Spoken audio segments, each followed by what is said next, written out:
Il existe plein de catégories de mangas, shonen, seinen, shoujo et j'en passe. Beaucoup de personnes ont du mal à s'y retrouver et c'est pour ça qu'aujourd'hui je vais tout vous expliquer. Je spoil pas, mais à la fin il y aura un petit guide pour t'aider à choisir les mangas qui te correspondent. C'est gratuit, ça mange pas de pain, donc abonne-toi, ça m'aide énormément. On commence avec le plus classique, les shonen. Naruto, One Piece, Dragon Ball, la majorité des mangas connus font partie de cette catégorie. Pas étonnant car ce sont les plus accessibles. Ces mangas s'adressent à un public jeune. À l'origine, ils étaient plutôt destinés aux garçons, mais maintenant c'est tout public. Que tu sois une fille de 13 ans ou un vieux de 70 ans, tu peux lire des shonen. Ils suivent tous un schéma assez semblable. Le héros est souvent un adolescent assez naïf, mais extrêmement motivé pour atteindre son rêve. Le fameux esprit shonen. Ça me rappelle quelqu'un. Les objectifs de ce héros sont souvent très classiques. Ça peut être sauver le monde, protéger quelqu'un de proche, ou même devenir le plus fort. On peut pas faire plus bateau. Avec le temps, le héros des shonen finit presque toujours par atteindre son rêve. Bref, ce sont des mangas qu'on peut lire sans réfléchir, et qui possèdent un maximum de baston. La plupart des sujets qu'ils abordent, comme je le disais tout à l'heure, sont assez bateaux. On a par exemple l'amitié, le dépassement de soi, le courage ou la justice. Bon, je vous rassure, tous les shonen sont pas destinés aux enfants de 12 ans. Certains sont un peu plus dark, mais pour que vous compreniez bien, j'ai deux exemples à vous présenter. En shonen plutôt destiné aux enfants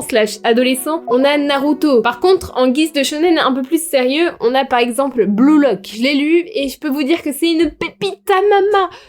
On nous raconte l'histoire d'Isaki, un jeune lycéen extrêmement talentueux dans le foot et pour qui le rêve est de devenir pro. Seulement, son talent est gâché. Contraint de jouer collectivement par son coach, il met son intelligence de jeu au service des autres. Un jour, en rentrant de chez lui après avoir perdu un match important, il reçoit une lettre qui l'invite à rejoindre le projet Blue Lock. Il ne le sait pas encore, mais c'est là-bas qu'il va trouver le jeu qui lui correspond. Une manière de jouer entièrement basée sur le soi et l'ego. Ce manga parle assez profondément de psychologie et c'est une véritable claque qui remet en question toute ta vision de l'égoïsme. Bien ou mauvais, à toi de te forger ton propre avis en lisant Blue Lock. Comme vous avez pu le voir, les shonen c'est super cool. Il y a de la baston dans tous les sens, bref, on s'amuse bien. Cependant, ils ne dépassent pas une certaine barrière. Ils ne parlent jamais de sujets trop sombres, au contraire des seinen. Suicide, sexe, crime, ces mangas visent un public bien plus vieux. Bien loin des sujets enfantins abordés précédemment, là on touche plutôt à du drame, de l'horreur, de la science-fiction ou encore du thriller psychologique. Ils ont moins ce côté bébé et te plongent souvent dans des débats ou des remises en question assez profondes. Attention, il faut être assez mature parce que certains seinen sont vraiment bizarres. Je prends l'exemple des Liens du sang, un manga que j'ai lu assez récemment et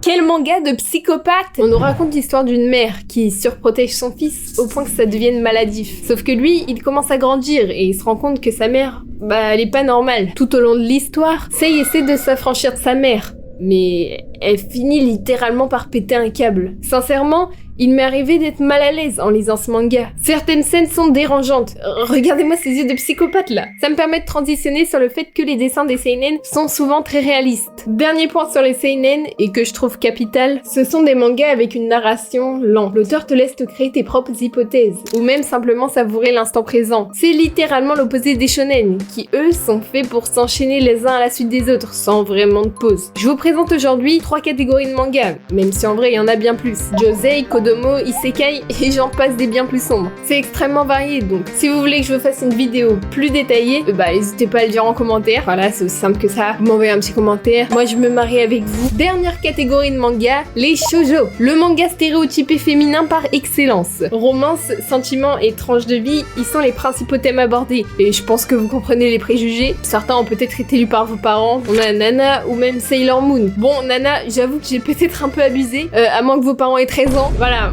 on sait pas. La plupart du temps, l'héroïne y est jeune et sensible. Un des seuls shoujo que j'ai lu pour ma part, c'est A Silent Voice. Franchement, j'ai vraiment adoré. C'est l'histoire de Shoyo, un jeune marginal de la société, mais qui, dans l'ancien temps, a été ce mec populaire qu'on a tous connu. Shoyo, il a grandi, et il décide de renouer des liens avec la fille sourde qu'il a harcelée quand ils étaient enfants. On assiste au début d'une véritable histoire d'amour. Oh, trop kiki la praline pour moi, ça. Jusqu'ici, on a vu 3 catégories de mangas, mais je pense qu'un petit guide pour vous aider à choisir comme promis en fin de vidéo, ce serait pas mal. C'est parfait si tu veux offrir des mangas, ou même juste choisir ceux qui te correspondent. Je procède dans l'ordre de la vidéo, donc on commence par les shonen. Pour résumer, ils s'adressent plutôt à un public adolescent. Ils sont remplis d'action, de combat et de transformation. Donc si tu cherches un manga pas prise de tête, que tu veux voir des persos ultra badass, ou même t'immerger dans un monde inconnu où il y a plein de trucs à découvrir, les shonen c'est fait pour toi. Je t'ai fait une petite sélection de 2 mangas par catégorie. Premier shonen, bon je vais pas m'attarder dessus parce qu'il est extrêmement connu, One Piece.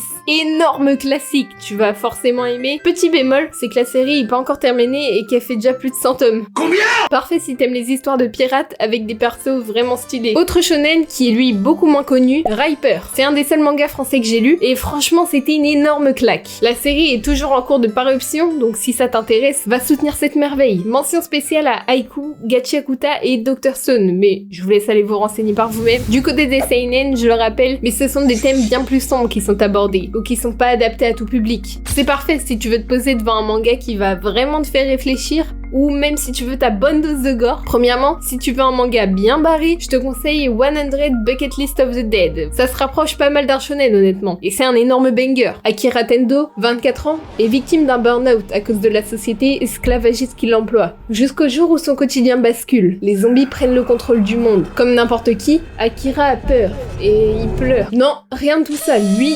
c'est le meilleur jour de sa vie. Il va enfin pouvoir profiter. Il se dresse une liste de 100 choses à faire avant de mourir et vous allez voir, c'est pas forcément ce à quoi on s'attendrait. Le manga est vraiment drôle, il y a de l'action de partout, bref, je conseille. Par contre, là, on change totalement d'ambiance. Avec ce deuxième seinen, Gannibal. Pour que vous compreniez bien, je vais juste vous lire la première page du manga. L'homme est apparu sur Terre il y a 200 000 ans. Le cannibalisme était une culture comme une autre pour nos ancêtres. Religion, soins, ésotérique... simple désir, on le pratiquait à travers le monde pour diverses raisons, y compris au Japon, jusqu'à son interdiction officielle à l'ère Meiji. Cependant, cette culture serait encore présente dans certains endroits du globe. Daigo est policier et vient d'être affecté à Kuge, un village de montagne reculé. Avec sa femme et sa fille, ils emménagent et sont accueillis chaleureusement par les villageois. Mais à peine avoir eu le temps de s'être installés, il est déjà appelé sur une affaire, et pas des moindres. La grand-mère d'une des principales familles du village vient d'être retrouvée morte, mangée par un ours, du moins seulement en apparence. Le cannibalisme existe encore au Japon, quand même pas dans ce village. Je pense qu'avec ce simple résumé, vous avez compris la folie qu'est ce manga. Il est dans mon top 3 pour sûr. Mention spéciale également à l'Astero Inuyashiki, The Killer Inside, Peleliu et Ikigami, Préavis de mort. Je termine enfin avec les shoujo, qui sont plutôt adaptés aux adolescents, mais qui en vrai sont tout public. Si tu veux ta petite dose d'amour, ta petite dose de kawaii, ta petite dose de les shoujo sont faits pour toi. Bon, j'en connais pas énormément des shoujo, mais je peux vous conseiller Blue Flag, qui parle d'un trio amoureux, très calme et reposant. Si tu veux te poser sans réfléchir, je te conseille. J'ai lu que le tome 1, et c'était vraiment cool, si ce n'est que ça parle d'amour. Deuxième petit shoujo trop kawaii, Fruit Basket. Je l'ai jamais lu mais il est assez connu celui-ci. On y suit Toru Honda, une lycéenne qui vit dans une tente depuis la mort de sa mère. Sans le savoir, elle s'est installée sur la propriété privée de la famille Soma. Les Soma, ils vont se rendre compte qu'il y a une SDF dans leur jardin et ils vont l'inviter chez eux en échange de ses services. Les tâches ménagères, hein. Très vite, elle apprend le secret de la famille. 13 de ses membres sont victimes d'une malédiction. Ils se transforment en animaux du zodiaque, puis réapparaissent complètement nus lorsqu'une personne du sexe opposé se jette à leur cou ou lorsqu'ils se sentent gênés. Attends, mais quoi? Mais c'est quoi ce manga de chouin là? Et ceux qui lisent ça, ne venez jamais me voir, voilà. Recule. Mention spéciale à Banana Fish et Orange. Bref, j'espère que vous avez kiffé cette petite explication, pas piqué des hannetons. Vraiment, aujourd'hui, une vidéo très chill. Abonnez-vous, likez, bon, vous connaissez tout le blabla. On rush les 1K, les mecs. Salut, c'est Franck Leboeuf. Vous voulez savoir combien vaut votre voiture? Allez sur vendezvotrevoiture.fr.